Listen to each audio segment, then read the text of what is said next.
बंदी छोड़ सतगुरु रामपाल जी परमेश्वर जी की जय हो। भाई और बहनों, ये पुस्तक है भोगेगा अपना किया रे। ये पुस्तक विशेषकर करोथा कांड को लेकर लिखी गई है। इस पुस्तक को लिखने वाले भी सतगुरु रामपाल जी के शिष्य हैं और इस पुस्तक को पढ़कर हमें करोथा कांड के संबंध में बहुत सी ऐसी बातों का पता चल रहा है जो बातें अभी तक आप और हमारी पहुंच से दूर थी। यानी करोथा कांड क्यों हुआ, किन लोगों ने करवाया, क्या कारण था, और उस समय हरियाणा के मुख्यमंत्री भूपेंद्र सिंह हुड्डा की इस करोथा कांड को करवाने में क्या भूमिका रही थी, सतगुरु रामपाल जी ने उसके विषय में क्या कुछ कहा है। और जिन भी गांव वालों ने करोथा कांड में प्रत्यक्ष या अप्रत्यक्ष रूप से अपनी भूमिका निभाई थी, आगे चलकर उन लोगों को कर्म फल के तहत क्या क्या सजा प्राप्त हुई। बहुत से लोगों का परिवार सर्वनाश को प्राप्त हुआ, किसी का बेटा मरा, किसी की बेटी मरी, कोई स्वयं तड़फ तड़फ कर एक्सीडेंट में या भयंकर बीमारी से मरा। और भी बहुत सारी बातें जो हम आगे इस पुस्तक के माध्यम से जानेंगे। उनमें एक बात है कि एक जमीन का मामला, जो जमीन सतलोक आश्रम करोथा को दान कर दी गई थी, उस जमीन को लेकर क्या वाद विवाद हुआ। वो जमीन किसने ली थी? क्या सतगुरु रामपाल जी ने ली थी, या सतगुरु रामपाल जी को बिना बताए उनकी गैर हाजिरी में काल प्रेरणा से सतलोक आश्रम मैनेजमेंट ने ली थी। यानी उस समय का जो सतलोक आश्रम मैनेजमेंट था, क्या उन लोगों ने अपने गुरु की आज्ञा के बिना, अपने गुरु से पूछे बिना वो जमीन लेकर गलती की या सही किया? इन तमाम बातों पर हम आज विचार करेंगे और साथ में हम ये शिक्षा भी प्राप्त करेंगे कि निकट भविष्य में ऐसी गलती आप और हम भगत कभी भी ना करें, जो गलतियां आज से पहले हमारे खुद के भगत भाई करोथा कांड के समय इस जमीन को लेकर कर चुके हैं। तो क्या कुछ ये पुस्तक कहती है? पुस्तक का नाम है भोगेगा अपना किया रे। आश्रम की जमीन का झूठा मुकदमा। अश्वनी कुमार ACJM की कोर्ट में आश्रम की जमीन का मुकदमा चल रहा था। जज अश्वनी कुमार के विषय में भ्रष्टाचार की शिकायत माननीय पंजाब तथा हरियाणा हाई कोर्ट में मुख्य न्यायाधीश को की गई, जो इस प्रकार है। यानी सतलोक आश्रम वालों ने इस जज के ऊपर शिकायत हाई कोर्ट में की, और वो क्या शिकायत थी वो यहाँ पर बताया जा रहा है। विषय श्री अश्वनी कुमार मेहता CJM रोहतक कोर्ट के भ्रष्टाचार की जांच करके उचित कानूनी कार्रवाई करने हेतु प्रार्थना पत्र। श्रीमान जी, निवेदन है कि हम राष्ट्रीय समाज सेवा समिति के लगभग 10 लाख सदस्य आप जी से निवेदन करते हैं कि उपरोक्त जज श्री अश्वनी कुमार मेहता CJM की जांच करके इनके खिलाफ सख्त कानूनी कार्रवाई करने की प्रार्थना करते हैं। फिर सतलोक आश्रम वाले भगत लिखते हैं, हम भारतीय संविधान का सम्मान करते हैं, लेकिन भाइयों और बहनों, इन्होंने 2014 के बरवाला कांड के समय भारतीय संविधान का, न्यायालय का सम्मान नहीं किया। यहां तो सतलोक आश्रम से जुड़े भगत इस पुस्तक में लिख रहे हैं कि हम माननीय संविधान का सम्मान करते हैं।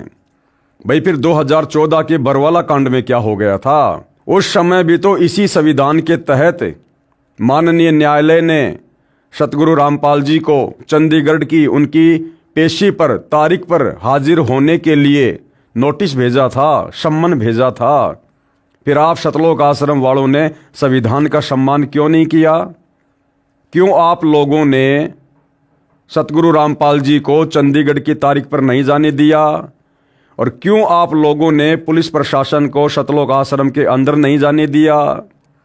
और क्यों आप सतलोक आश्रम के मुख्य भक्तों ने, सतगुरु रामपाल जी के परिवार वालों ने हमारे जैसे नादान भक्तों को भ्रमित करके काले कपड़े पहनकर, कमांडो बनाकर, क्यों पुलिस वालों के सामने हाथों में हथियार देकर, डंडे पत्थर देकर मरने मारने के लिए खड़ा कर दिया? आज आप कह रहे हो कि हम भारतीय संविधान का सम्मान करते हैं। उस समय कहाँ चला गया था आपका ये मान सम्मान? आपने सतगुरु रामपाल जी के 6 भक्तों की मौत करवा दी 2014 बरवाला कांड में, भारतीय संविधान का सम्मान ना करके। और आज आप बात कर रहे हो मान और सम्मान की। हम भारतीय संविधान का सम्मान करते हैं। हम ये भी मानते हैं कि अधिकतर जज न्यायप्रिय तथा कानून का पालन करने वाले हैं। हम जज को परमात्मा का छोटा रूप मानते हैं। ये बिल्कुल गलत है। ऐसा भगत ने नहीं मानना चाहिए। जगत वाले लोग ऐसा मान सकते हैं। जगत वालों को आध्यात्मिक ज्ञान नहीं है, परमात्मा के विधान का पता नहीं है। वो तो डॉक्टर को भी परमात्मा का छोटा रूप मानते हैं, वो जज को भी परमात्मा का छोटा रूप मान सकते हैं। लेकिन सतगुरु रामपाल जी का भगत जिसको तत्व ज्ञान हो जाता है, उसके बाद वो परमात्मा का स्थान किसी अन्य को नहीं दे सकता, छोटा या बड़ा। तो भगत के लिए ये कहना कि हम जज को परमात्मा का छोटा रूप मानते हैं, ये भगत की नालायकी है, भगत की ज्ञानहीनता है। परमात्मा केवल एक ही है, वो छोटा है या बड़ा है, भगत के लिए वही सब कुछ है। जिसकी कलम में एक व्यक्ति की जीवन व मृत्यु का फैसला होता है। यदि कोई ऐसे माननीय तथा सम्माननीय पद पर विराजमान जज अपने स्वार्थवश कानून को अनदेखा करता है, गरीब जनता को न्याय नहीं देता है, वह न्यायालय की छवि खराब करता है, तो उसे पद पर बने रहने का कोई अधिकार नहीं है। जज श्री अश्विनी कुमार मेहता माननीय के भ्रष्टाचार तथा अन्याय का उल्लेख।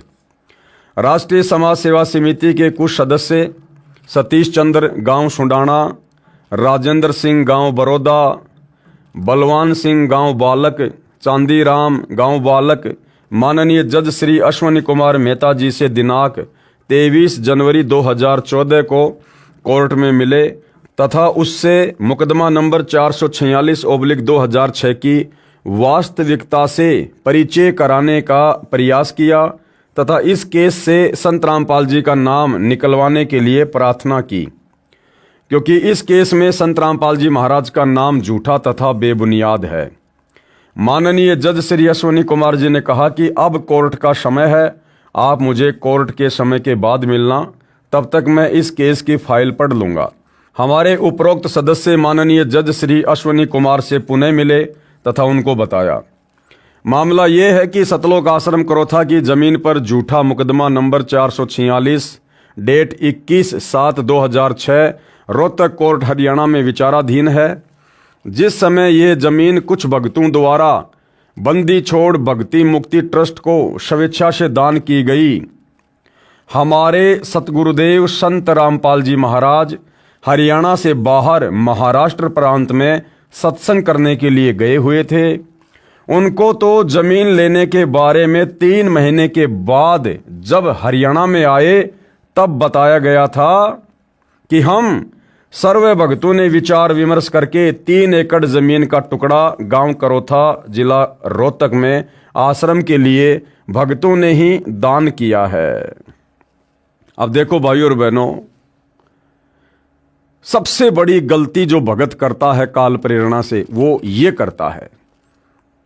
हमें पूज्य गुरुदेव भगवान कहते हैं कि बच्चों, गुरु की आज्ञा आव ही और गुरु की आज्ञा जाए, कहे कबीर उस भगत को फिर 3 लोक भय नाए।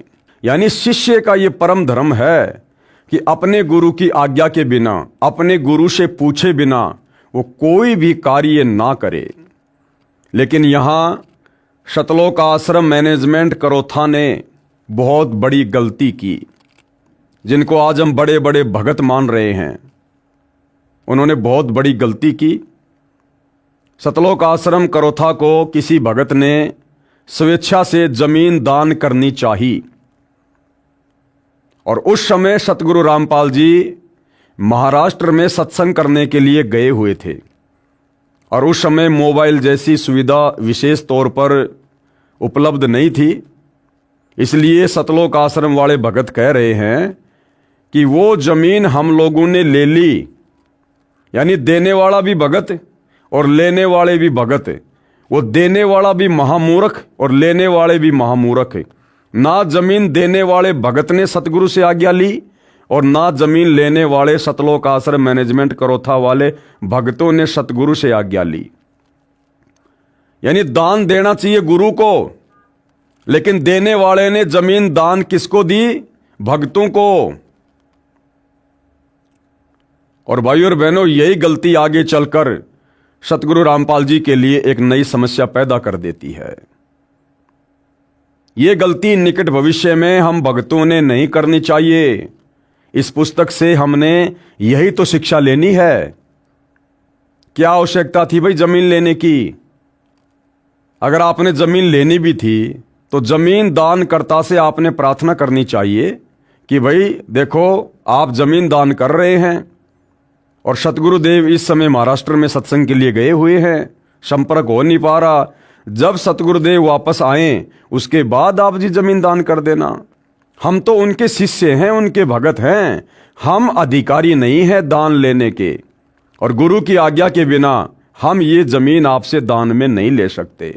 इन्होंने करना तो ये चाहिए था, लेकिन मंद बुद्धियों ने मान बढ़ाई और अहंकार में सड़कर कि जब सतगुरु जी आएंगे और उनको पता चलेगा कि हम लोगों ने इतनी इतनी जमीन एक भगत से दान में ले ली है, आश्रम का विस्तार करेंगे तो सतगुरु हमारी पीठ थपथपाएंगे। तो भाइयों और बहनों, ये गलती यदि भक्ति मार्ग पर हमें सफल होना है, एक अच्छे और सच्चे शिष्य की भूमिका अदा करनी है, ये गलती हमने बिल्कुल भी नहीं करनी चाहिए। दोबारा पढ़िए।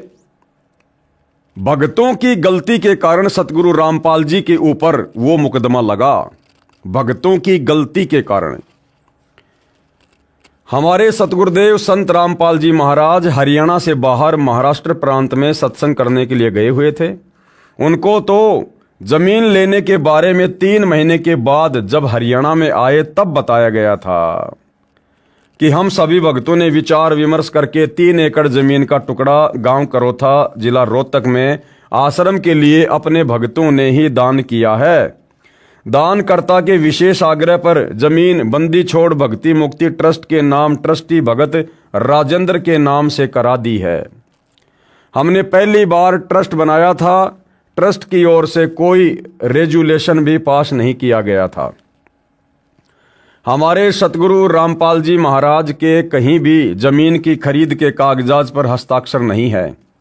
इनका नाम भी राजनीतिक दबाव में बनाए मुकदमा नंबर 446 डेट 21/7/2006 में डालकर व्यर्थ परेशान किया जा रहा है। अरे व्यर्थ में परेशान तो तुम भक्तों ने करवाया। तुम्हें क्या आवश्यकता थी वो जमीन दान में लेने की, जब तुम्हें पता था कि गुरुदेव भगवान आश्रम में नहीं है और भक्ति मार्ग में गुरु की आज्ञा के बिना कोई भी कार्य नहीं किया जाता है।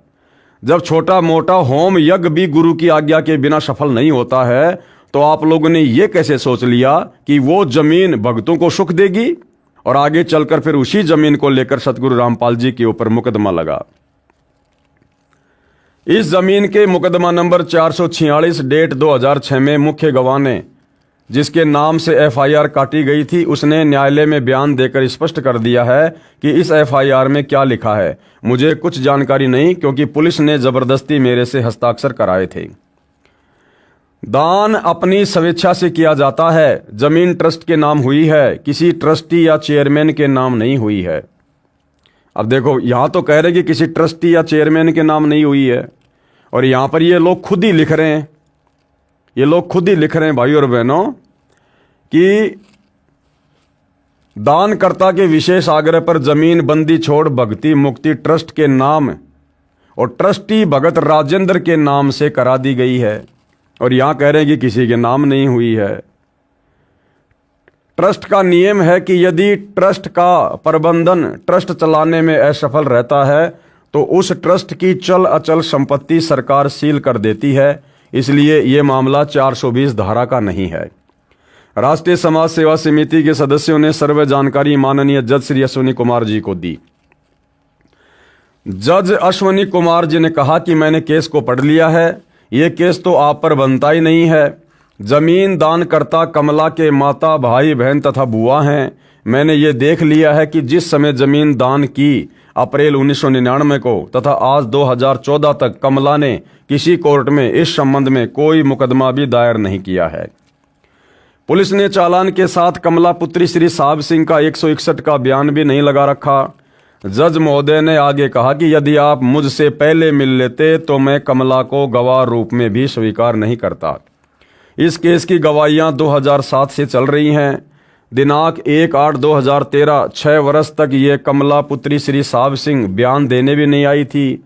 जमीन की रजिस्ट्री से 1999 से 2013 तक 14 वर्ष बीत गए हैं। इस आधार से भी स्पष्ट है कि सर्व कार्य इसकी सहमति से ही हुआ था। बाद में किसी ने इसको उकसाया है।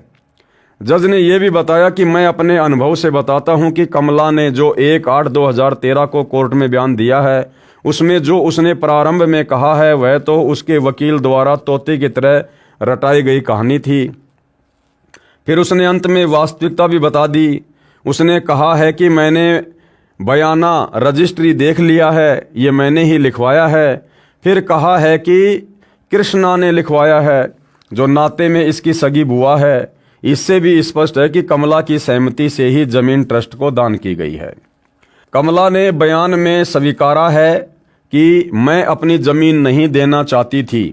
इससे स्वयं सिद्ध है कि जमीन दान इसकी सहमति से हुई है। कमला के बयान का भावार्थ है कि मैं जमीन नहीं देना चाहती थी परंतु जमीन दे दी गई। इससे स्पष्ट है कि कमला को पूरी स्थिति का पता था।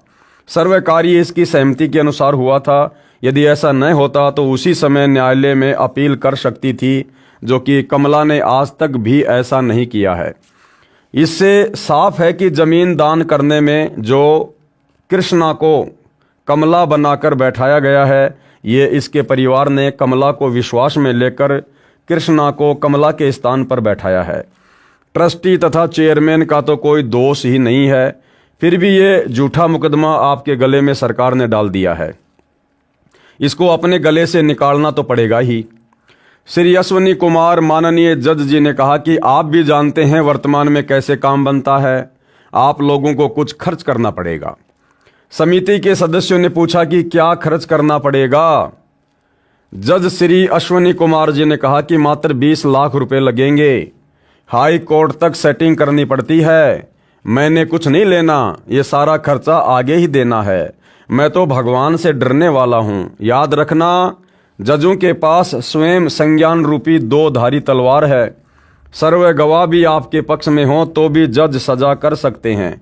चाहे गवाह आपके विरुद्ध हों तो भी स्वयं संज्ञान लेकर बरी कर सकते हैं। यदि छोटी छोटी तारीखें भी लगेंगी तो आपके घर व्यवसाय के कार्य की हानि होगी और आप मानसिक रूप से भी परेशान होंगे। आपको इससे 20 लाख से भी अधिक हानि हो जाएगी, विचार कर लेना। तो पुस्तक जो लिख रहा है सतलोक आश्रम हरियाणा से जुड़ा भगत, वो ये सारी बातें बता रहा है कि जज ने किस प्रकार से हमारे से रिश्वत मांगी। ये सब बातें श्री अश्वनी कुमार जज के मुख से सुनकर सर्व सदस्य दंग रह गए और कहा, जज जी हम ये नहीं कर पाएंगे। आप जी केस की वास्तविकता के आधार पर वैसे ही दया कर दें। अरे क्या दिक्कत आ रही थी? तुम लोग कौन से भगत हो? तुम कौन सी मर्यादाओं में हो भाई? वो जज खाली तुमसे 20 लाख रुपए तो मांग रहा था और वर्तमान में तुम लोग 1-1 करोड़ रुपए तो तुम लोग जाट आरक्षणों में लगा देते हो। 80-80 लाख रुपए तुम लोग जाटों की धर्मशाला बनवाने में लगा देते हो। और जब 5-5 लाख तुम सतलोक आश्रम वाले गुंडों की सीबीआई जांच के समर्थन में दे सकते हो, तो यहां तो तुम्हारे गुरुदेव भगवान का मुकदमों में नाम हटाया जा रहा था। फिर भला तुम लोगों को क्या दिक्कत हो गई भाई? हालांकि भाई और बहनों, मैं रिश्वत के पक्ष में नहीं हूं, लेकिन इन सतलोक आश्रम वालों की घटिया मानसिकता बता रहा हूं। इससे आपको यह भी पता चलेगा कि इस बात में कितनी सच्चाई है, क्योंकि हमने आंखों तो देखी नहीं है, सबूत इसका कोई है नहीं।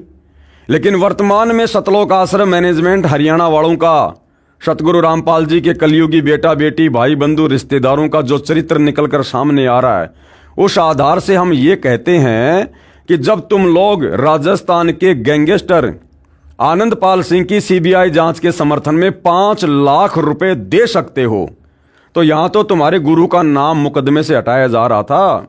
फिर भला तुम्हें 20 लाख रुपए देने में क्या दिक्कत हो रही थी? तो भाइयों और बहनों, इन आश्रम वालों की जुबान पर विश्वास नहीं किया जा सकता है। अगर जज ने गलत किया है तो आने वाले समय में उसकी सजा वो अवश्य भोगेगा, क्योंकि परमात्मा के घर देर है अंधेर नहीं है। और अगर ये लोग झूठ लिख रहे हैं जज के विषय में, तो इन लोगों को भोगना पड़ेगा। परमात्मा का संविधान तो भगत हो या जगत हो, सबके ऊपर समान रूप से लागू है। जज अश्वनी कुमार जी ने कहा कि मैंने तो आपको सलाह दी है, मानना या न मानना आपका काम है। आपके ट्रस्टी व गुरु पर तो ये केस बनता ही नहीं है, वैसे ही बरी हो सकते हैं। यह है सर्वदास्ता राष्ट्रीय सेवा समिति के सदस्यों सतीश चंद्र गांव सुडाना, राजेंद्र सिंह गांव बड़ौदा, बलवान सिंह गांव बालक, चांदीराम गांव बालक ने राष्ट्रीय सेवा समिति के मुख्य सदस्यों को मीटिंग करके बताई। तो यही निर्णय लिया कि जज साहब का आगे कैसा बर्ताव रहेगा उसको देखकर ही ऊपर के अधिकारियों को शिकायत की जाएगी। यानी इन लोगों के अनुसार जज से सारी बात करने के बाद में, जज की मानसिकता को जांचने और परखने के बाद में, इन सतलोक आश्रम मैनेजमेंट हरियाणा वालों ने खुद ही मीटिंग करके आगे का डिसीजन ले लिया कि हमने अब आगे हाई कोर्ट में उस जज की शिकायत करनी है या नहीं करना है।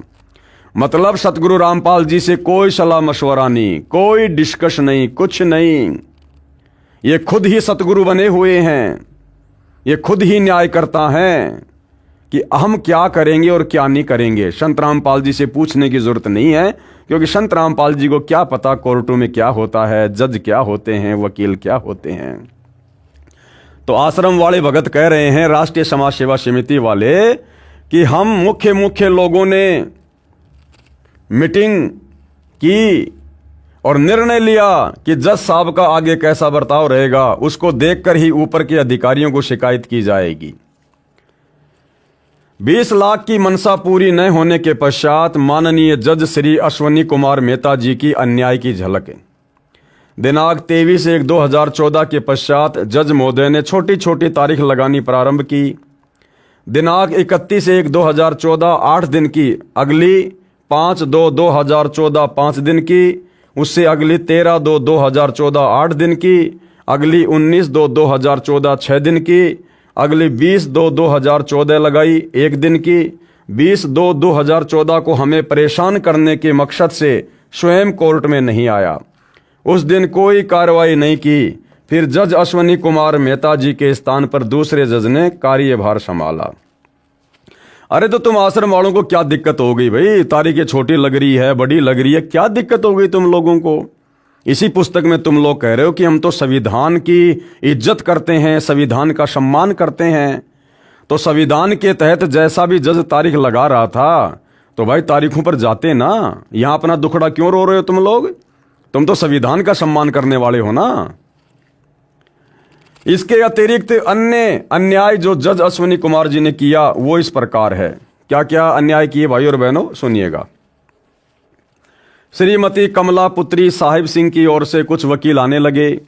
हमारे वकील जी ने जज श्री अश्वनी कुमार जी कोर्ट में अपील लगाई कि कमला पुत्री साहिब सिंह एक गवाह है, उसने जो बयान देना था दे दिया, अब इसकी ओर से वकील नहीं आने चाहिए, ये कानून के विरुद्ध है।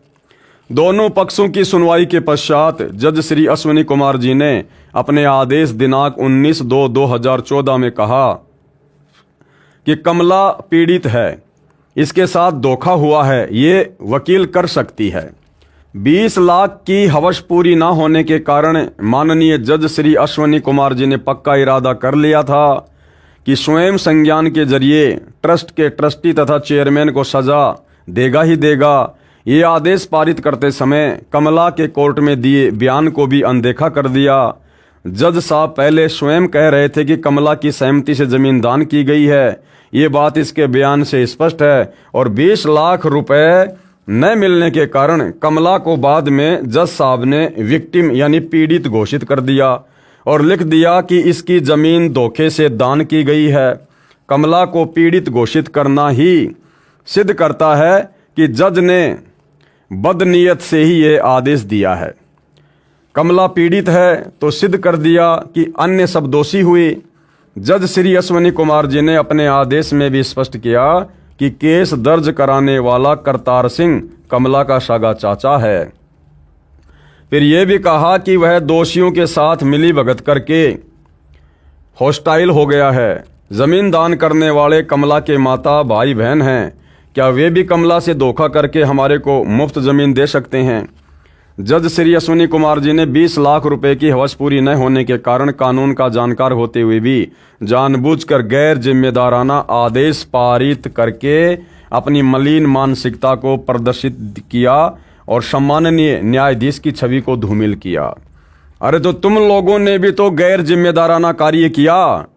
अपने गुरुदेव भगवान की गैर हाजिरी में तुम लोगों ने जमीन दान लेने की क्या आवश्यकता थी? क्या ये गैर जिम्मेदाराना कार्य नहीं था? अगर तुम ये गैर जिम्मेदाराना कार्य ना करते तो आज तुम्हें क्यों कोर्ट में परेशान होना पड़ता? क्यों सतगुरु रामपाल जी पर उसी जमीन को लेकर यह मुकदमा होता? जबकि सर्वोच्च न्यायालय का आदेश number 2009 3310 for criminal appeal number 1695 of 2009 स्पष्ट करता है कि यदि ए ने बी की जमीन बी बनकर सी को बेच दी या दान कर दी तो ए दोषी है, सी दोषी ठहराया जा सकता है। हम तो सी हैं, जमीन प्राप्त करने वाले हैं, हम पर यह मुकदमा ही नहीं बनता। ये राजनीतिक दबाव से बनाया गया है। अरे तो कौन से राजनीतिक दबाव में बनाया गया और किस राजनेता के दबाव में बनाया गया उसका भी नाम लिख देते हैं यहाँ पर कि वो राजनेता कौन है। आधी अधूरी बातें क्यों कर रहे हो भाई? यह राजनीतिक दबाव से बनाया गया है, इसे समाप्त किया जाना चाहिए था। सर्वोच्च न्यायालय का यह आदेश भी जज महोदय ने लालचवश अनदेखा कर दिया। यदि सर्वोच्च न्यायालय के आदेश के विरुद्ध यदि जमीन लेने वाले दोषी बनाए गए हैं फिर तो तहसीलदार, रजिस्ट्री क्लर्क तथा अर्जी निवश को भी दोषी बनाया जाना चाहिए था, जिन्होंने सारे कागजात की पूरी जांच पड़ताल करके रजिस्ट्री की है। यहाँ पर यह बताना भी अनिवार्य है कि जमीन दान की रजिस्ट्री ट्रस्ट के नाम है। ये किसी ट्रस्टी तथा चेयरमैन की निजी संपत्ति है और न ही हो सकती। इसलिए हमारा परोपकार के लिए प्रयत्न है, जिसे धोखा 420 की संज्ञा नहीं दी जा सकती। पूरे घटनाक्रम को जानकर यह निष्कर्ष निकलता है कि कमला ने अपनी जमीन स्वेच्छा से ट्रस्ट को दान की है। किन्हीं कारणों से यह तहसील में उपस्थित नहीं हो पाई। फिर इसको रजिस्ट्री के सर्वे कागजात तैयार करके दिखाए गए थे। तब इसने अपनी मर्जी से अपनी बुआ को तहसील में भेजकर अपने स्थान पर खड़ा किया है, जो इसके बयान से भी स्पष्ट है, जो बयान इसने न्यायालय में जज श्री अश्विनी कुमार जी के समक्ष दिए हैं। ये बात हमें अब स्पष्ट हो गई है। यदि ये धोखा यानी फ्रॉड 420 है तो कमला तथा कृष्णा द्वारा किया गया है, इसमें ट्रस्ट का कोई दोष नहीं है। अरे सबसे बड़ा फ्रॉड, सबसे बड़ा धोखा तुम लोगों ने अपने गुरु के साथ किया। गुरु की आज्ञा बिना, गुरु की गैर हाजिरी में तुम लोगों ने ये जमीन दान लेकर सबसे बड़ा फ्रॉड किया। हमारा सौभाग्य था कि उसी दौरान एक नया जज श्री लोकेश गुप्ता जी आ गए। माननीय भ्रष्ट जज श्री अश्विनी कुमार जी के जुल्म व अन्याय से बच गए, नहीं तो जज अश्विनी कुमार जी अपने स्वार्थवश हम निर्दोषों को सजा कर देता। क्यों भाई? अरे क्यों सजा कर देता? और सजा कर देता तो फिर तुम्हारे को दिक्कत क्या है? तुम तो भगत हो ना, भक्ति कर रहे हो ना पूर्ण परमात्मा की, तो तुम लोगों को क्या दिक्कत है भैया? हो सकता है तुम्हारा उस जज के साथ में कोई पिछला कोई ऋण संबंध हो सकता है पिछले जन्म में तुम लोगों ने जज को किसी प्रकार से दुखी कर रखा हो, परेशान कर रखा हो, वर्तमान में वो जज अपना बदला ले रहा हो। तो भाई तुम क्यों परेशान हो रहे हो? तुम तो भक्ति कर रहे हो, भगत हो ना। गीता अध्याय 2 श्लोक नंबर 56 में सतगुरु रामपाल जी ने क्या पढ़ाया कि जो लाभ हानि में, सुख दुख में स्थिर रहता है वही तो सच्चा भगत होता है, वही तो सच्चा साधक होता है। तो तुम लोग इतने क्यों परेशान हो रहे थे भाई? क्यों दुखी हो रहे थे? तुमने तो भक्ति करनी थी। नाम परमात्मा ने दे रखा है, वो चाहे जेल में बैठ के जप लो, चाहे रेल में बैठ के जप लो। आत्मा का कल्याण तो उससे होना है। 2 टाइम की रोटी आश्रम में खानी, घर पे खानी, चाहे जेल में बैठ के खा लेते। तुम क्यों परेशान हो रहे थे फिर इतने कि हमारा सौभाग्य जज चेंज हो गया, वरना वो जज तुम्हें फांसी तोड़ देता। अगर तुम मर्यादित भगत थे तो फिर डर क्यों रहे थे? अगर तुम मर्यादा में थे तो सामना करते भैया। अगर वो जज गलत होता तो आने वाले समय में वो अपनी सजा भोगता, और तुम गलत थे तो तुम भोगते। तुम तो सच्चे सदगुरु की शरण में हो ना, फिर डरने और घबराने की क्या आवश्यकता थी मेरे भाई? विश्वसनीय सूत्रों से ज्ञात हुआ कि श्री अश्विनी कुमार जज 20 लाख रुपए न मिलने के कारण कितने घटिया हथकंडे अपना रहा है। अब देखो भाई और बहनों, क्या लिखा जा रहा है? विश्वसनीय सूत्रों से ज्ञात हुआ, अर्थात स्पष्ट तौर पर ये भगत लोग यहां बताने से डर रहे हैं, घबरा रहे हैं। फिर तुम काहे की भगत हो भाई? अरे हमें क्या पता कि तुम जो बात बोल रहे हो सही है। कौन था वो तुम्हारा विश्वसनीय सूत्र, उसका नाम गांव पता लिखो ना। फिर अगर सच्चाई समाज के सामने पुस्तक के माध्यम से पेश कर रहे हो तो तुम्हारे विश्वसनीय सूत्र का नाम भी लिखना चाहिए कि उसको कैसे पता चला इन बातों का। आधी अधूरी बातें क्यों कर रहे हो तुम? विश्वसनीय सूत्रों से ज्ञात हुआ है कि श्री अश्विनी कुमार जज 20 लाख रुपए न मिलने के कारण कितने घटिया हथकंडे अपना रहा है। इसने श्री लोकेश कुमार गुप्ता जज से कहा था कि आप इस केस 446/2006 में ट्रस्टी तथा चेयरमैन की भी सजा करना, ये जजों की शिकायत करते हैं। ज्ञात है कि जज श्री लोकेश गुप्ता ने ऐसा करने से मना कर दिया। फिर जज श्री अश्विनी कुमार जी ने यह केस श्रीमती कीर्ति जैन JMIC के यहाँ ट्रांसफर करवा दिया, जो जूनियर डिवीजन में जज है, जो कि श्री अश्विनी कुमार ACJM के अधीन है। इससे ये जो अन्याय चाहेगा करवा लेगा। यदि जज कीर्ति जैन जी ने कानून को अनदेखा किया और गैर कानूनी कार्य किया तो उसकी जानकारी भी उच्च अधिकारी जज को दी जाएगी। जो आदेश श्री अश्विनी कुमार जी ने लालचवश पारित किया था, कहा था कि कमला पीड़ित है, इस आदेश के खिलाफ हमारे वकील ने सेशन जज की कोर्ट में अपील की। एडिशनल सेशन जज श्री नरेश कुमार सिंगला जी की कोर्ट में सुनवाई के लिए केस लगा। श्री अश्विनी कुमार जी ने अपनी निजी ताल्लुकात से एडिशनल सेशन जज श्री नरेश कुमार सिंगला जी को भी भ्रमित करके अपने आदेश के अनुरूप फैसला करवा दिया। इस आदेश के खिलाफ हमारे वकील जी ने माननीय हाईकोर्ट पंजाब व हरियाणा चंडीगढ़ में अपील की। माननीय विद्वान जज श्री सुरेंद्र गुप्ता जी ने अपने आदेश नंबर फला फला में न्याय किया। कहा कि ट्रायल कोर्ट में केस की सुनवाई चल रही है, ऐसे समय में विक्टिम यानी पीड़ित एंड फ्रॉड धोखा शब्दों का प्रयोग करना गलत है। कमला को असंतुष्ट कहा जा सकता है। फिर कहा कि अपनी सलाह के लिए गवाह भी वकील कर सकता है, परंतु वह वकील कोर्ट में सीधा कोई पक्ष नहीं रख सकता। हाईकोर्ट का आदेश संलग्न है। हमारे को माननीय हाईकोर्ट से न्याय मिला। हम इस प्रार्थना पत्र के आरंभ में ही लिख चुके हैं कि अधिकतर जज न्यायकारी हैं। कुछ भ्रष्ट जज ही अपने स्वार्थवश अन्याय करके गरीब जनता को सताते हैं, क्योंकि भ्रष्ट जजों को पता होता है कि आम व्यक्ति ऊपर की कोर्टों में नहीं जा सकता, क्योंकि वकीलों की महंगी फीस होती है जो गरीब के बस की बाहर होती है। तुम तो पैसे वाले हो भाई, तुम तो हाई कोर्ट क्या सुप्रीम कोर्ट क्या, तुम तो कहीं भी जा सकते हो, तुम गरीब थोड़ी हो। आप जी से पुनः प्रार्थना है कि माननीय भ्रष्ट जज श्री अश्विनी कुमार मेहता CJM रोहतक कोर्ट हरियाणा की जांच करके कानूनी कार्रवाई की जाए। ऐसे व्यक्ति ऐसे सम्माननीय पद पर बने रहने के योग्य नहीं है। इसको तुरंत प्रभाव से बर्खास्त किया जाए ताकि गरीब जनता अन्याय से बच सके। जांच अधिकारी के सामने जांच के समय हमारे वो सदस्य जो जज श्री अश्विनी कुमार से मिले थे शपथ पत्र देंगे तथा जांच में पूरा सहयोग देंगे। कानून को अनदेखा करके जज श्री अश्विनी कुमार जी ने अच्छा नहीं किया। यदि गरीब जनता ने दुखी होकर कानून को अनदेखा कर दिया तो क्या होगा? यदि इस जज के खिलाफ कार्रवाई नहीं हुई तो हम सर्वे 10 लाख राष्ट्रीय समाज सेवा समिति के सदस्यों को संवैधानिक तरीके से आंदोलन व प्रदर्शन करने के लिए विवश होना पड़ेगा। कौन कह रहे हैं? राष्ट्रीय समाज सेवा समिति वाले। इनको भक्ति नहीं करनी, इनको ये बकवादी करनी है इस प्रकार की।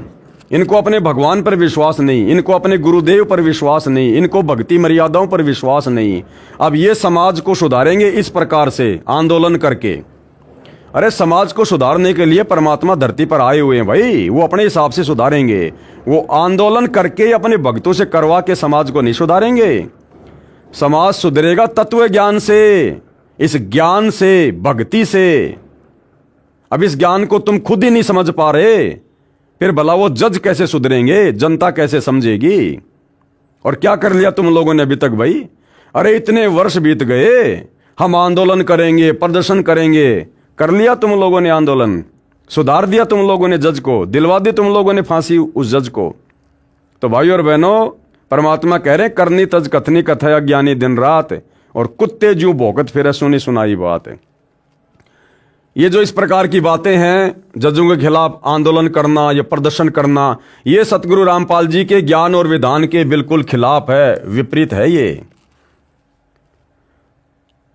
प्रार्थी राष्ट्रीय समाज सेवा समिति के सभी 10 लाख सदस्य और ये समिति पूर्ण रूप से धार्मिक तथा गैर राजनीतिक है। फिर वर्तमान में राजनीति में क्यों घुस गए भाई?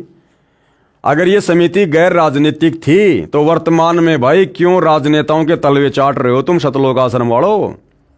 2019 में तुम कांग्रेस सरकार के चरणों में जाकर बैठ गए, तुमने कांग्रेस का समर्थन किया। 2024 में तुम बीजेपी के चरणों में जाकर बैठ गए। आज वर्तमान में तुम बीजेपी का समर्थन कर रहे हो और कह रहे हो कि यह संस्था गैर राजनीतिक है। आगे क्या लिखा जा रहा है? आर्य समाजियों को रिश्वत लेकर बरी किया। जज सविता कुमारी के भ्रष्टाचार की शिकायत की गई जो इस प्रकार है। सेवा में माननीय मुख्य न्यायाधीश पंजाब एवं हरियाणा हाईकोर्ट चंडीगढ़। अब देखो भाइयों और बहनों, जो ये राष्ट्रीय समाज सेवा समिति वाले, ये कोई पाकिस्तानी नहीं है। राष्ट्रीय समाज सेवा समिति को हो चाहे शतलोक आश्रम मैनेजमेंट हरियाणा का हो, केवल नाम चेंज किया है कागजों में। इन्होंने जो समिति बनाई थी राष्ट्रीय समाज सेवा समिति 2010 में, तो समिति क्या है? समिति एक नाम है। भगत सारे वो के वो हैं, कोई प्रधान बना है, कोई अध्यक्ष बना है, कोई क्या बना है। अब ये क्या कह रहे हैं ये लोग? जज सविता कुमारी के भ्रष्टाचार की शिकायत की गई जो इस प्रकार है। अरे नालायकों, अपने गुरुदेव के चरणों में अर्जी लगा देते कि गुरुदेव भगवान ये बात है, हमने जो गलती करी थी आपकी गैर हाजिरी में जमीन लेने की, ये परमात्मा हम कान पकड़ के माफी मांगते हैं, आगे से ऐसी गलती नहीं करेंगे। ये परमेश्वर हम नीचों पर दया करो। अरे तो जजों का जज शतलोक आश्रम बरवाड़ा में बैठा था ना भाई। अरे जो हमारा मुकदमा धर्मराज के कोर्ट में लड़ेगा ऊपर, ये यहां के छोटे मोटे जज फिर क्या है उसके आगे? इस परमात्मा से बड़ा कोई न्यायकारी है क्या? अदली असल कबीर है, कुल के सतगुरु एक। अदली यानी न्यायकारी, न्यायकारी परमात्मा केवल एक कबीर है और तुम्हारा गुरु स्वयं कबीर है।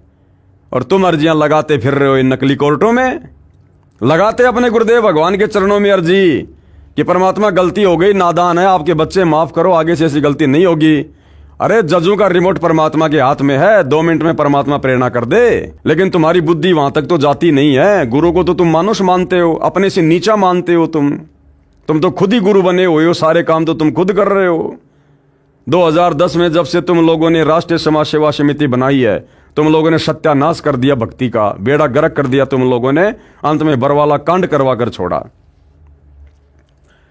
सेवा में माननीय मुख्य न्यायाधीश पंजाब एवं हरियाणा हाईकोर्ट चंडीगढ़। विषय जज श्रीमती सविता कुमारी JMIC रोहतक के भ्रष्टाचार की जांच करके उचित कानूनी कार्रवाई करने हेतु प्रार्थना पत्र।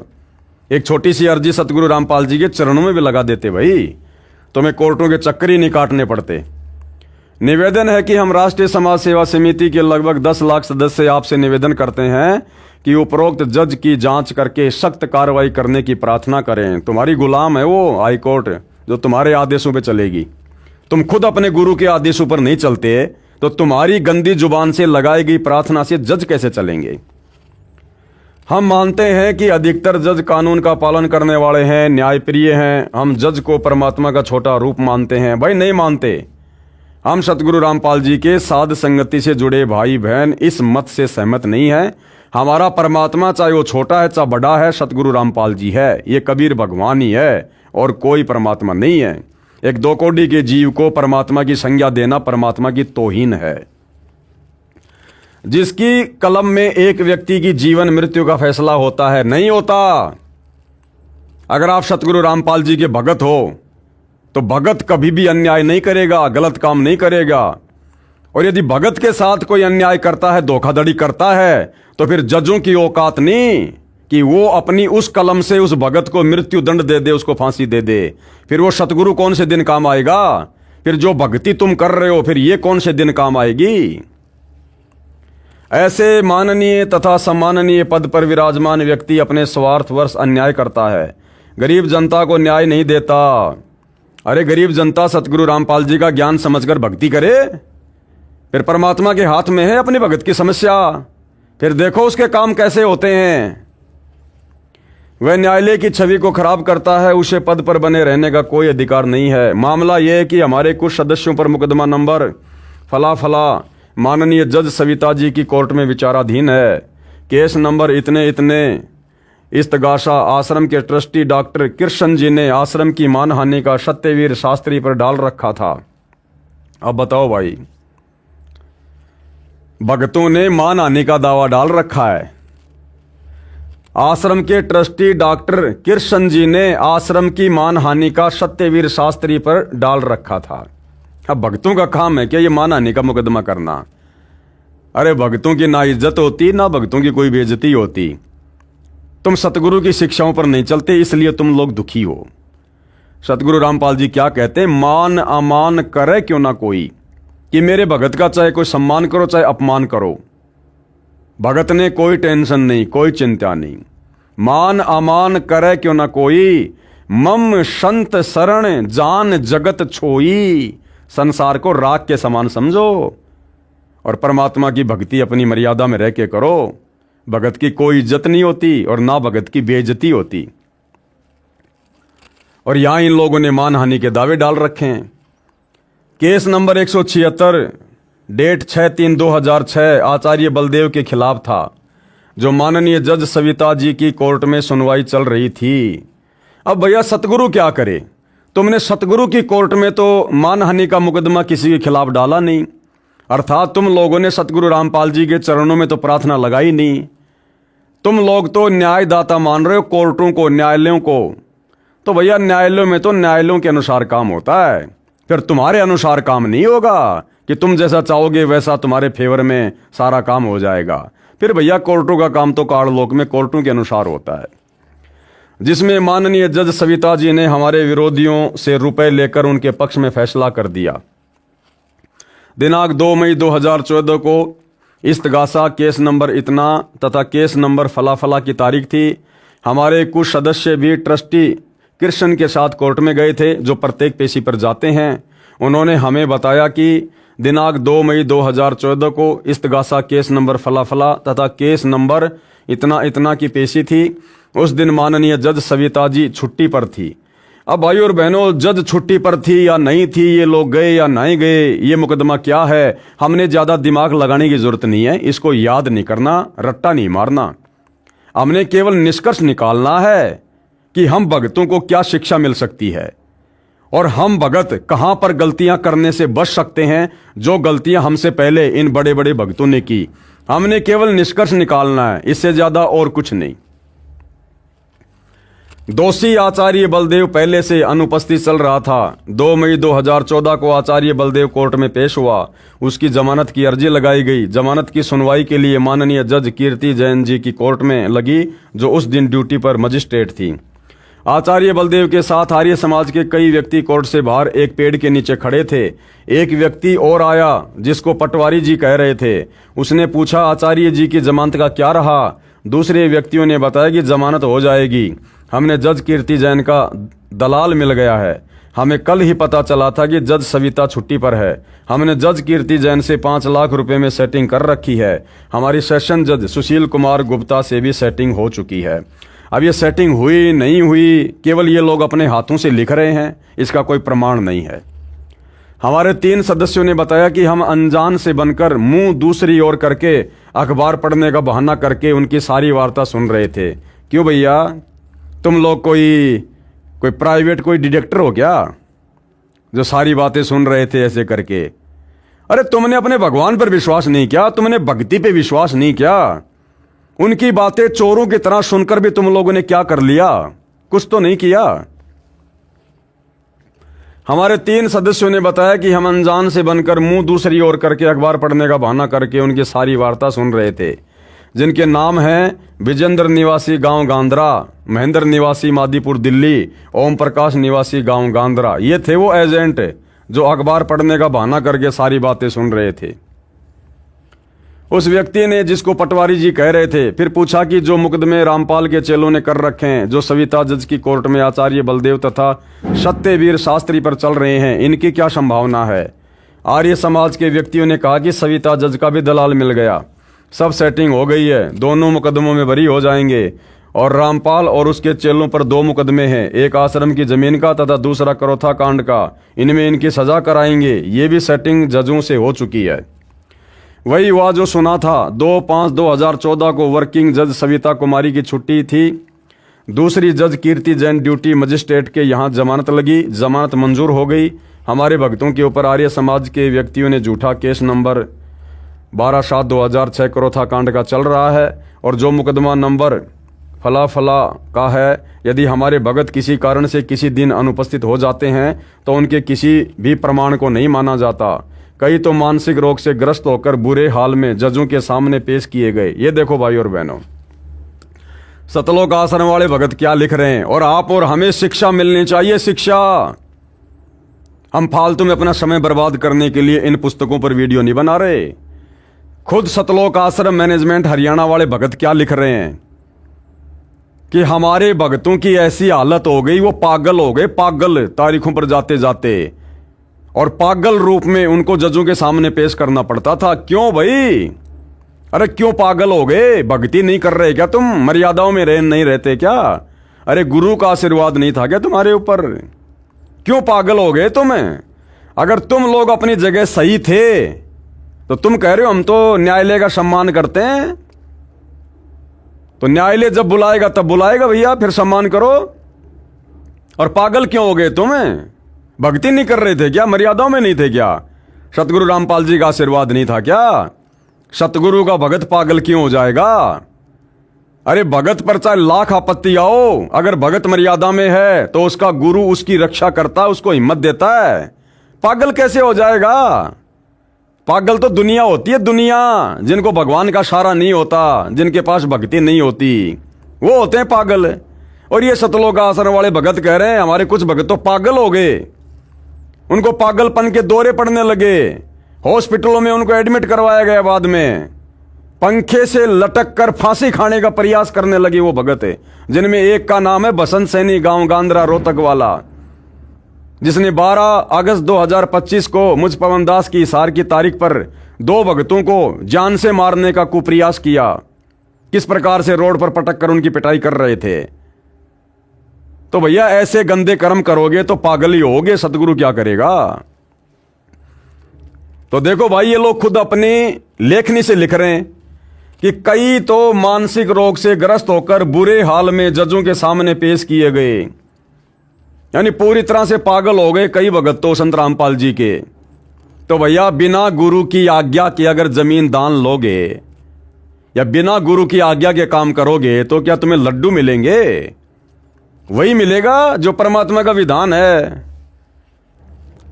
सबको जेल भेजा गया क्योंकि हम इन जजों को रुपए नहीं दे सकते। तुम गुंडों की सीबीआई जांच में रुपए दे सकते हो, तुम फालतू में लोगों की धर्मशाला बनवाने में पैसे दे सकते हो, तुम बैडमिंटन का स्टेडियम बनवाने में पैसे दे सकते हो, तुम जाट आरक्षणों में पैसे दे सकते हो, लेकिन जहां बात आती है तुम्हारे गुरु की, वहां तुम लोग पैसे नहीं दे सकते। 19 मई 2014 को माननीय भ्रष्ट जज सविता कुमारी जी ने दोनों दोषियों आचार्य बलदेव और सतवीर शास्त्री को दोनों केसों में बरी कर दिया। जज ने बरी करने के आदेश में आधार बनाया कि शिकायतकर्ता सिद्ध नहीं कर सका कि समाचार पत्र में बयान दोषियों ने दिया था। कृपया पढ़िए जज के उस आदेश के पेज नंबर 7 की फोटोकॉपी। क्यों पढ़नी हमें फालतू में, क्यों खोपड़ा खराब करें हम? जो हमारे मतलब की बात है वो पकड़ेंगे, जो भक्ति मार्ग में हमें कुछ फायदा दे। जबकि दोषी सत्यवीर ने स्वयं न्यायालय में जवाब दावे में स्वीकार किया है कि मैंने ये बयाना समाचार पत्र में छपवाया था। इससे स्पष्ट है कि जज सविता कुमारी ने दोषियों से रिश्वत लेकर बरी किया। अधिक जानकारी इस प्रकार है। इन मुकदमों में दोषियों के विरुद्ध सब सबूत थे, समाचार पत्रों में प्रकाशित होने से ये स्वयं प्रमाणित है तथा हमारे 3 गवाह भी गवाही दे चुके थे। सत्यवीर शास्त्री ने स्वयं स्वीकारा है कि मैंने ये स्टेटमेंट समाचार पत्रों में निकलवाई है। सत्यवीर ने न्यायालय में जवाब दावा दिया है, उसमें भी स्वीकारा है कि मैंने समाचार पत्र में ये बयान दिया था, मैंने ही समाचार पत्र छपवाया है, वह भी जज सविता जी को दिखाया गया। उसकी सत्यापित प्रति भी जज के मांगने पर दी गई। कृपया पढ़िए जवाब दावे की फोटोकॉपी। पढ़ते रहना तुम लोग भाई। जिस समय ये गलत समाचार छपा था उसी समय हमारे ट्रस्ट के सदस्यों ने यह खंडन भी किया था कि यह सर्व झूठ समाचार है। हमने भी समाचार पत्र में निकलवाया था कि पुलिस ने अपनी जांच में भी स्पष्ट किया है कि यह बलात्कार की घटना गांव बोरा के खेतों की है, जो सतलोक आश्रम से लगभग 25 किलोमीटर दूर है। उसी समय इस सिलसिले में हमारा शिष्टमंडल एसपी रोहतक से भी मिला था कि यह समाचार पत्र कैसे छपा है।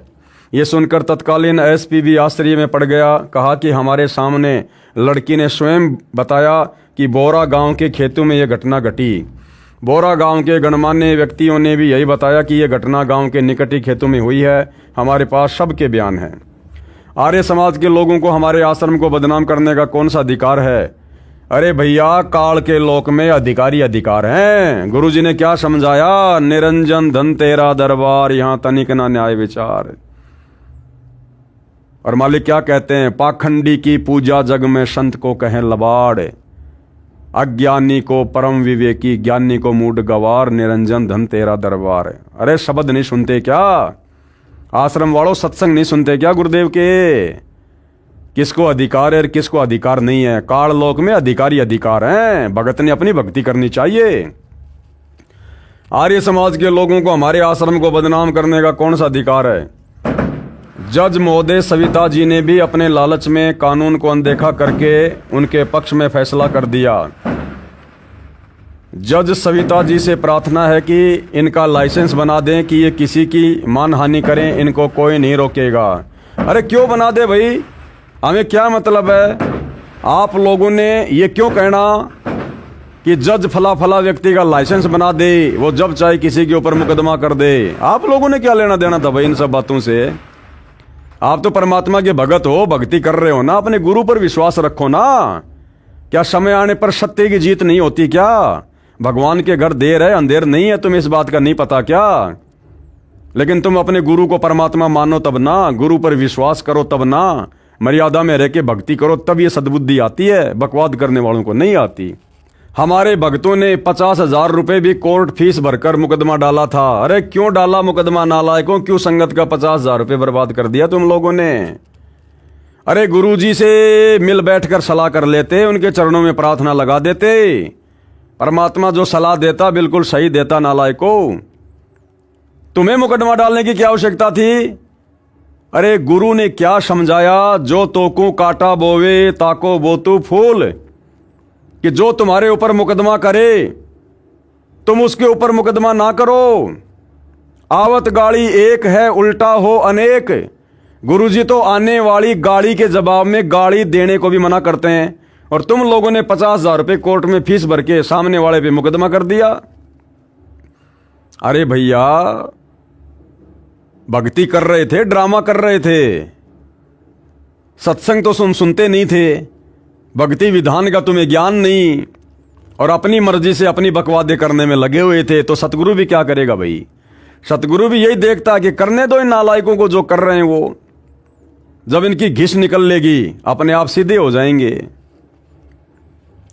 यदि ये मुकदमा झूठा होता तो क्या हमारे सिर में दर्द था कि हम 50,000 रुपए खर्चते तथा वकीलों की फीस भरते? तुम्हारे सिर में दर्द नहीं, तुम्हारे सिर में खुजली चल रही थी काल की। पुलिस ने जिस व्यक्ति के खिलाफ बलात्कार का मुकदमा बनाया उसमें स्पष्ट लिखा है कि बोरा गांव के बाहर खेतों में एक मकान के खंडर में बलात्कार हुआ। मुकदमा नंबर FIR फला फला का केस माननीय जज सविता जी की कोर्ट में विचाराधीन है। उसी दिन दिनांक 19/5/2014 को इस केस की पेशी थी, जिस दिन केस नंबर फला फला तथा केस नंबर फला फला में दोषियों को बरी कर दिया। उसी दिन मुकदमा नंबर फला फला की तारीख पेशी थी। एक गवाह जिसका नाम मेघराज पुलिस वाला आया हुआ था, उसके सामने जज सविता जी ने प्रत्येक नामजद मुकदमा के नाम, पिता का नाम से बुलाकर अंदर एक एक करके कोर्ट में बुलाया। हमने प्रार्थना की कि गवाह के सामने एक एक को बुलाया जा रहा है, उसको पहचान कराई जा रही है। जज सविता ने हमारी एक नहीं सुनी और सर्व नामजद मुकदमा के हमारे भक्तों को बुला बुलाकर गवाह के सामने पहचान करवाई। अरे जब तुम अपने गुरु की एक भी बात नहीं सुन रहे तो वो जज तुम्हारी बातें कैसे सुनेगी भाई? इससे भी स्पष्ट है कि जज सविता जी लालच में अंधी हो गई और कानून की भी पालना नहीं कर रही। तो तुम लोग भी तो काल प्रेरित होकर अपने गुरुदेव के आदेशों की पालना नहीं कर रहे थे। 1 तारीख पर हमारा वकील किसी कारण से कोर्ट में पेशी पर उपस्थित नहीं हो सका। उस दिन केस नंबर फला फला तथा केस नंबर फला फला की पेशी थी। आवाज़ लगने पर एक भगत ने जज सविता जी से प्रार्थना की कि जज साहब हमारा वकील नहीं आ सका है। इस बात पर जज बहुत क्रोध में आकर बोली कि बुलाओ अपने वकील को, नहीं तो मैं एक तरफा फैसला कर दूंगी। जो भगत इस केस की पेशी पर पैरवी के लिए जाते हैं तथा जिन पर यह मुकदमा बना रखा है, उनमें से 4 व्यक्तियों ने, एक का नाम है जगदीश निवासी पंजाब खोड़, विजेंद्र निवासी गांद्रा, महेंद्र निवासी मादीपुर दिल्ली, ओम प्रकाश निवासी गांद्रा ने दिनांक 25/3/2014 को जज सविता जी से प्रार्थना की कि ये मुकदमा जो रोड जाम का है, ये राजनीति के दबाव में झूठा बनाया गया है। हमने रोड जाम नहीं किया, रोड जाम तो आर्य समाजियों ने किया था, उन पर मुकदमा नहीं बनाया गया। हमारे सर्व भगत निर्दोष हैं, कृपया इस मुकदमे से हमारा पीछा छुड़वाइए। अरे इतनी प्रार्थना रो रो कर अपने गुरुजी के चरणों में करते कि गुरुदेव भगवान, हम नीचों से गलती हो गई, हम काल प्रेरित थे, हमें माफ करो परमात्मा, आगे से ऐसी गलती नहीं करेंगे, हमारा पीछा छुड़वाओ, हम दुखी हो रहे हैं। अरे इतनी प्रार्थना अपने गुरुदेव भगवान के चरणों में कर लेते। अगर गुरु के सामने प्रार्थना करने से शर्म आ रही थी तो अपने घर पर दरबार साहिब में कर लेते। वो अंतर्यामी तो हृदय से की गई पुकार को वहां से भी सुन लेता है। तो जो अपने गुरु के आगे नहीं रोता, नहीं गिड़गिड़ाता, फिर वो जजों के आगे रोता है। 2006 से सैकड़ों पेशियों पर आए हैं, हम घर का कार्य भी नहीं कर सकते, हम बहुत दुखी हो चुके हैं। और तुम लोगों ने वर्तमान में मुझ पवन दास पर 4-4 मुकदमे लगवा रखे हैं। अरे मैं भी तो तारीखों पर जा रहा हूं भाई, मेरे भी तो काम धंधे में दिक्कत आ रही है, मेरा भी तो परिवार है। तुम्हें अपनी समस्या दिखाई दे गई, दूसरों की समस्या दिखाई नहीं देती। जज ने कहा कि कुछ कोर्ट का खर्चा भरना पड़ेगा, मुकदमा जल्दी तथा तुम्हारे पक्ष में हो जाएगा। हमने कहा जी कितने रुपए खर्च करना पड़ेगा? देख लो, अब यहां पर ये रिश्वत दे रहे हैं। जो जज पैसों की बात कर रही है, तो यहां पर जब ये खुद परेशान हुए, खुद दुखी हुए, सैकड़ों तारीखों पर जाकर खुद जब दुखी होने लगे, तो जब जज ने कहा कि कुछ खर्चा भरना पड़ेगा, पैसे भरने पड़ेंगे कोर्ट में, तो बिल्कुल कह रहे हैं जी कितने पैसे भरने पड़ेंगे जी, यानी सहर्ष स्वीकृति दे रहे हैं। क्या कहा? हम बहुत दुखी हो चुके हैं। जज ने कहा कि कुछ कोर्ट का खर्चा भरना पड़ेगा, मुकदमा जल्दी तथा तुम्हारे पक्ष में हो जाएगा। हमने कहा कि जी कितने रुपए खर्चा भरना पड़ेगा? उस समय जज सविता कुमारी कोर्ट में अकेली बैठी थी। उसने बताया कि 10 लाख रुपए कोर्ट फीस है, ये मुझे गुप्त देनी होगी। यदि ऐसा नहीं करोगे तो छोटी छोटी तारीख लगने से आप घर के कार्य भी ठीक से नहीं कर पाओगे, जिस कारण से आपको अधिक हानि हो जाएगी। विचार कर लेना, आप 19 व्यक्ति हैं, 50,000 रुपए ही एक के हिस्से में आते हैं। मैं तो आपको सलाह दे रही हूं, आपकी इच्छा है जैसा करो, कर लेना।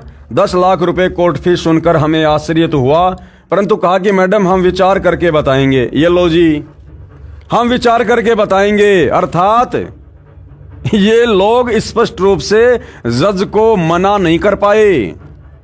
इन लोगों ने आपस में सलाह मशवरा किया, और जब लगा कि भैया इतना पैसा तो हम नहीं दे पाएंगे, तब जाकर इन्होंने मना किया। अगर 2-4 लाख रुपए की बात होती तो ये ले दे के मामला रफा कर देते।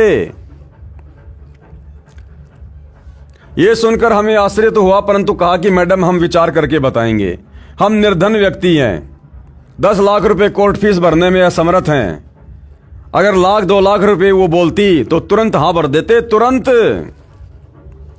इसलिए हमने दोबारा जज से कोई बात नहीं की। उसके पश्चात तो जज सविता का हमारे प्रति आक्रामक रवैया हो गया, छोटी छोटी तारीख देने लगी।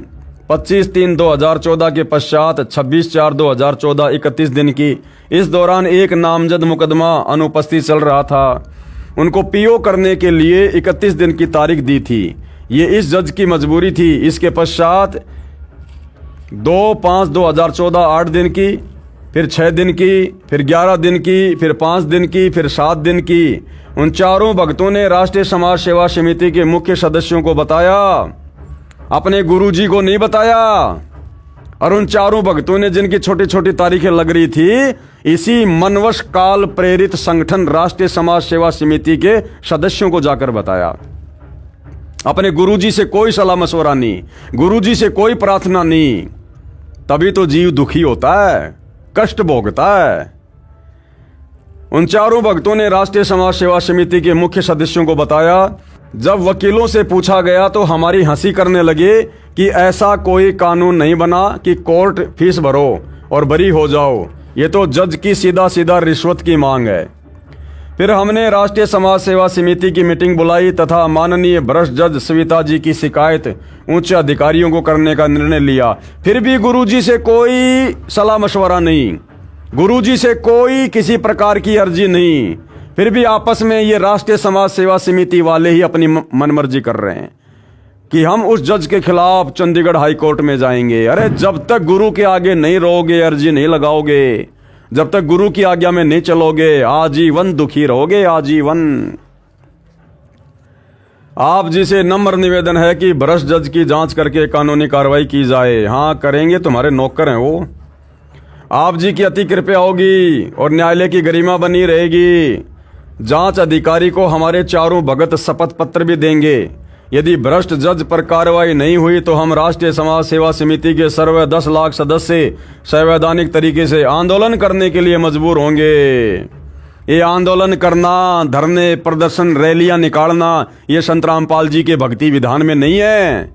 ये सारे के सारे कार्य बरवाला कांड के समय और बरवाला कांड के बाद इस मनवश काल प्रेरित संगठन राष्ट्रीय समाज सेवा समिति ने अर्थात सतगुरु रामपाल जी के परिवार ने किए और करवाए हैं।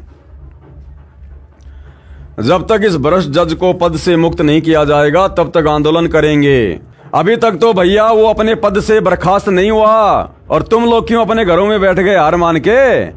पड़े रहो रोडों पर, करो आंदोलन, करो धरने, प्रदर्शन, रैलियां। क्यों हार मान गए राष्ट्रीय समाज सेवा समिति वालों? आप जी से पुनः निवेदन है कि इस माननीय भ्रष्ट जज सविता कुमारी जी को बर्खास्त करके सख्त कार्रवाई की जाए। इससे हमें न्याय की कोई उम्मीद नहीं है। अरे न्याय भाई किस ब्रह्मांड में नहीं है? निरंजन धन तेरा दरबार, यहां तनिक ना न्याय विचार। सत्संग सुना करो, सत्संग। धन्यवाद। प्रार्थी राष्ट्रीय समाज सेवा समिति के 10 लाख सदस्य। ये समिति पूर्ण रूप से धार्मिक तथा गैर राजनीतिक है। फिलहाल तो ये राजनीतिक हो गई, राजनेताओं के तलवे चाटने लग गए सतलोक आश्रम वाले। तो भाई और बहनों, इस प्रकार की बहुत सारी बातें इस पुस्तक में लिखी हुई हैं और आप और हमारा मकसद, हमारा उद्देश्य केवल और केवल शिक्षा ग्रहण करना है ताकि निकट भविष्य में आप और हमारे से किसी भी प्रकार से गुरुदेव के वचनों की, आदेशों की अवहेलना ना हो जाए और इन भक्तों की तरह फिर हम दुखी ना हों। तो हमने विचार करना है। आगे क्या लिख रहे हैं? हमारा उद्देश्य महर्षि दयानंद का अपमान करना नहीं है। महर्षि दयानंद के विषय में जो भी जानकारी हमने दी है यह आर्य समाजियों द्वारा प्रकाशित पुस्तकों से है। फिर भी हम स्पष्ट करना चाहते हैं कि हम किसी का अपमान करने का उद्देश्य नहीं रखते, अपितु सतर्क करना चाहते हैं कि जो भक्ति दयानंद जैसे प्रभु प्रेमी ने की वह शास्त्र अनुकूल न होने से उनको भक्ति लाभ प्राप्त नहीं हुआ। शास्त्र अनुकूल भक्ति संत रामपाल जी महाराज के पास है, उसको जांचो, फिर नाम दीक्षा ग्रहण करके कल्याण करवाओ। महर्षि दयानंद के अज्ञान व दुर्व्यसन का प्रमाण। महर्षि दयानंद तमाकू खाता था, सूंघता था। इसका प्रमाण पुस्तक महर्षि दयानंद सरस्वती का जीवन चरित्र के पेज नंबर 208 की फोटोकॉपी। ये उनके जीवन चरित्र के ऊपर लिखी गई पुस्तक है जिसमें ये प्रमाण है कि वो तमाकू खाया करते थे, अर्थात नशा किया करते थे और आर्य समाज उनको बहुत बड़ा समाज सुधारक मानता है, जबकि वो खुद तमाकू खाया करते थे, अर्थात नशा किया करते थे। और नशा करने वाला व्यक्ति कभी भी समाज सुधार नहीं कर सकता। तो ये लिखा हुआ भाई और बहनों, ये उसके पेज वगैरह। पुस्तक का नाम है जीवन चरित्र महर्षि स्वामी दयानंद सरस्वती। आप जी इस पुस्तक की PDF में देख सकते हैं, पढ़ सकते हैं। कौन सी पुस्तक है ये फोटोकॉपी जीवन चरित्र महर्षि दयानंद सरस्वती की है, जो अमर शहीद पंडित लेख राम द्वारा संकलित प्रमाणिक उर्दू भाषा का आर्य भाषा में अनुवाद है। इसके अनुवादकर्ता आर्य महोपदेशक श्री कविराज रघुनंदन सिंह निर्मल, संपादक हैं श्री पंडित हरिश्चंद्र विद्यालंकार, प्रकाशक हैं आर्य समाज नयाबास दिल्ली 6 और ये प्रथम बार 2028। इस लेख में स्पष्ट है कि महर्षि दयानंद तंबाकू सूंघते थे तथा तंबाकू खाते भी थे। महर्षि दयानंद को श्रीमद् भगवद गीता का भी ज्ञान नहीं था। ऊपर पृष्ठ 208 की फोटोकॉपी में लिखे वृत्तांत से सिद्ध है कि महर्षि दयानंद का आध्यात्मिक ज्ञान शून्य था। प्रकरण इस प्रकार है। एक राम गोपाल वैश्य जो वेदांती था, उसने बहुत सी टीकाएं अर्थात अनुवाद गीता की देखी। गीता अध्याय 18 श्लोक 66 में वर्ज शब्द है। श्लोक 66 है, सर्वधर्मान परित्यज्य माम एकम शरणम व्रज अहम तवा सर्व पापेभ्यो मोक्षयामि मा शुचय। यह अध्याय 18 श्लोक 66 है गीता जी का। इस गीता अध्याय 18 श्लोक 66 के अनुवाद में सर्व टीकाकारों यानी अनुवादकों ने व्रज शब्द का विपरीत अर्थ आना किया है, जबकि व्रज का अर्थ जाना होता है। जैसे अंग्रेजी के शब्द गो का अर्थ जाना होता है, यदि कोई इसका अर्थ आना करता है तो वह विपरीतार्थ कर रहा है, जिस कारण से उस प्रकरण का यथार्थ भावार्थ नहीं जाना जा सकता। इसी शंका का समाधान कराने के लिए राम गोपाल वैश्य ने महर्षि दयानंद से जानना चाहा कि आप बताइए, व्रज का अर्थ जाना है, आना है, किस कारण से किया है, यह तो उचित नहीं है। महर्षि दयानंद ने शंका का समाधान इस प्रकार किया, कृपया पढ़ें। उपरोक्त फोटोकॉपी में लिखा है। ये संस्कृत भाषा में बोल के उन्होंने समाधान किया। ये उत्तर दिया कि उस अज्ञानी महर्षि दयानंद ने, लेखक ने लिखा है कि इस उत्तर को सुनकर राम गोपाल वैश्य बहुत प्रसन्न हुआ और उसने फिर पूछा कि कोई प्रमाण भी है। स्वामी जी, महर्षि दयानंद ने ऋग्वेद की 2-3 स्तुतियों के प्रमाण दिए। ये समझो कि प्रमाण के रूप में ऋग्वेद के 2-3 मंत्र सुना दिए। जिस प्रकार 7वीं कक्षा के विद्यार्थी ने एक अंग्रेज यात्री के रास्ता पूछने पर अंग्रेजी भाषा में उत्तर देना गर्व की बात जानकर छुट्टी के लिए प्रार्थना पत्र सिक लीव एप्लीकेशन सुना दी। अंग्रेज माथे में हाथ मारकर चला गया, ये सोचकर कि इस मूर्ख ने क्या उत्तर दिया। मैंने जानना चाहा था मार्ग, और ये सुना रहा है अंग्रेजी में छुट्टी के लिए प्रार्थना पत्र। महर्षि दयानंद अज्ञानी ने ऐसा समाधान किया उस रामगोपाल वैश्य के शंका का। कृपया पढ़िए गीता अध्याय 18 श्लोक 66 का यथार्थ अनुवाद संत रामपाल जी महाराज द्वारा किया गया है। श्रीमद् भगवद गीता का यथार्थ अनुवाद पुस्तक गहरी नजर गीता में है। पुस्तक गहरी नजर गीता ये सतगुरु रामपाल जी के द्वारा लिखी गई है। विशेष उपरोक्त समीक्षा संत रामपाल जी द्वारा अपने सत्संगों में बहुत बार की गई है तथा यथार्थ अनुवाद गीता अध्याय 18 श्लोक 66 का करके बताया है। अज्ञानियों के अज्ञान का पर्दाफाश परमात्मा का भेजा अवतार ही कर सकता है। परमात्मा का भेजा अवतार नहीं, स्वयं परमात्मा ही करता है और सतगुरु रामपाल जी स्वयं परमात्मा ही हैं। तो ये पुस्तक है जिसमें महर्षि दयानंद जी ने अपने दुर्व्यसन के विषय में स्वीकारा है। ये फोटोकॉपी महर्षि दयानंद के भक्तों द्वारा लिखे गए जीवन चरित्र की है, जो पहले उर्दू भाषा में पंडित लेखराम द्वारा लिखा गया था। उस उर्दू संस्करण का हिंदी में अनुवाद स्वयं कविराज रघुनंदन सिंह निर्मल ने किया है। इससे स्पष्ट है कि महर्षि दयानंद ने स्वयं अपने द्वारा लिखी जीवनी में कहा है कि मुझे भांग पीने का दोष लग गया। उसके प्रभाव से पूर्ण रूप से बेशुद्ध हो जाता था और योग अभ्यास भी करता था। विचार करें, ऐब करने वाला व्यक्ति साधना कर सकता है, बेशुद्ध व्यक्ति अभ्यासरत हो सकता है। इस प्रकार का व्यक्ति था ये महर्षि दयानंद, जो सर्व बुराई करता था लेकिन दावा करता था समाज सुधार का। अधिक जानकारी के लिए पढ़िए इसी पुस्तक धरती पर अवतार के पेज नंबर 166 से 185 तक। अब महर्षि दयानंद जी का स्वतंत्रता संग्राम में कोई योगदान था या नहीं था, इस विषय में भाइयों और बहनों हम आगे चर्चा करेंगे अगले वीडियो में। आज के वीडियो में हम केवल इतना ही रखेंगे, धीरे धीरे आगे बढ़ेंगे परमात्मा के आशीर्वाद से। इस पुस्तक पर मुश्किल से 2 या 3 वीडियो और बनेंगे और इस पुस्तक के ऊपर वीडियो बनाने का हमारा मकसद केवल इतना ही है कि हम सत्य और असत्य से परिचित हों और हम उन तमाम गलतियों को कभी भी भविष्य में ना दोहराएं जो गलतियां गुरु के ज्ञान को अच्छे से ना समझ पाने के कारण शतलोक आश्रमों से जुड़े हुए हमारे से पहले बड़े बड़े भक्तियों ने की हैं, दोहराई हैं और उसकी सज़ा भी पाई है और आगे भी सज़ा पाएंगे जो गलतियां इन लोगों ने सतगुरु रामपाल जी के वचनों की अवहेलना करके 2014 बरवाला कांड में और 2014 बरवाला कांड के बाद वर्तमान समय 2025 तक कर रहे हैं। तो भाई और बहनों, आज के वीडियो में केवल इतना ही। परमेश्वर हम सबको आशीर्वाद दे, आज्ञा दे, सद्बुद्धि दे। बंदी छोड़ सतगुरु रामपाल जी भगवान की जय हो।